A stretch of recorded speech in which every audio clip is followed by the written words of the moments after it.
All right, let's jump right in. Today, we are going to unpack the big, powerful ideas from a book you might find fascinating, The Mountain is You by Brianna Wiest. What this book does, and it does it so well, is it completely flips the script on self-sabotage. It basically says, hey, the biggest thing holding you back, it's not out there, it's in here. And you know what? Figuring that out, that's where the real freedom begins.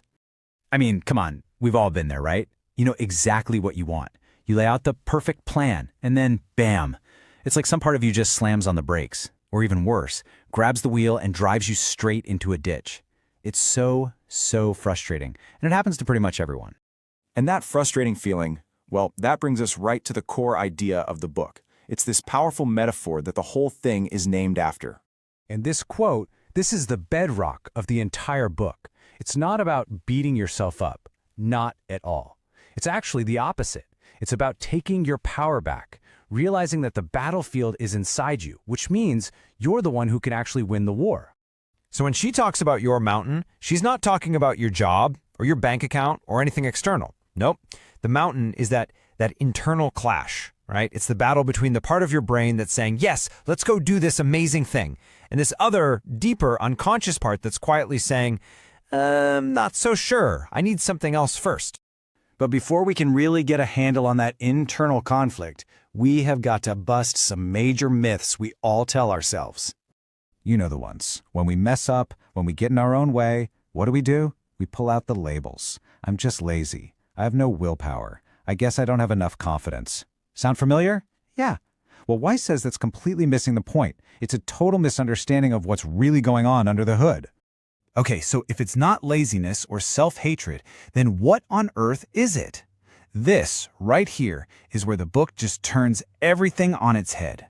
Get ready for this, because it's a game changer.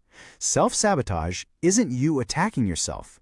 It's you protecting yourself. Think about that for a second. It's a coping mechanism. It's like a really clumsy, misguided bodyguard that's trying to get you something you desperately need, but you just haven't realized it yet. The book shares this incredible story about Carl Jung. So when he was a kid, he started having these fainting spells. Now, he wasn't faking it. He didn't consciously decide, I think I'll faint now. But his subconscious mind figured out, hey, if I faint, I get to leave school, which was a place that made him miserable. That fainting spell was a form of self-sabotage, sure, but its job?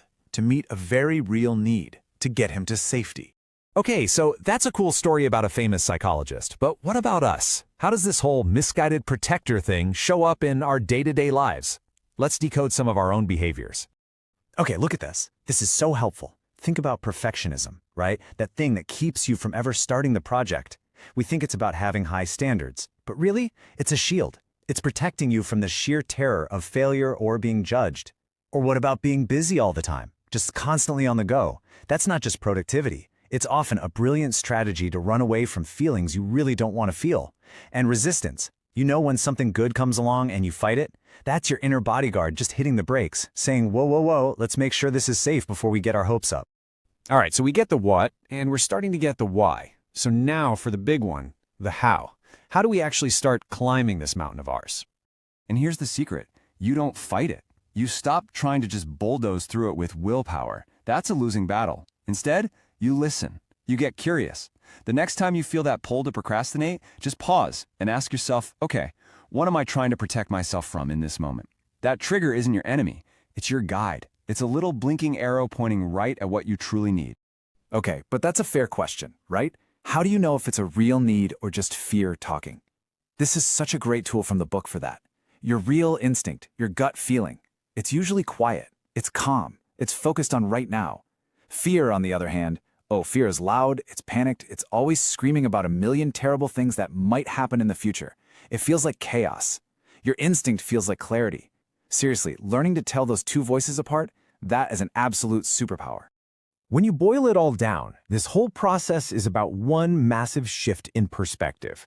It's about putting down the stick you've been using to beat yourself up and picking up a flashlight instead.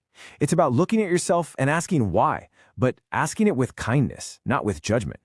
And that really brings it all home. The whole point isn't to defeat some enemy out there. The real win, the real mastery, is in understanding and, well, making peace with all the different parts of yourself. That's what it's all about. So I want to leave you with this to think about. Knowing now that the mountain is inside you, what's the first tiny step you can take today, not to conquer it, but just to understand it a little better? What's that first small step up your mountain?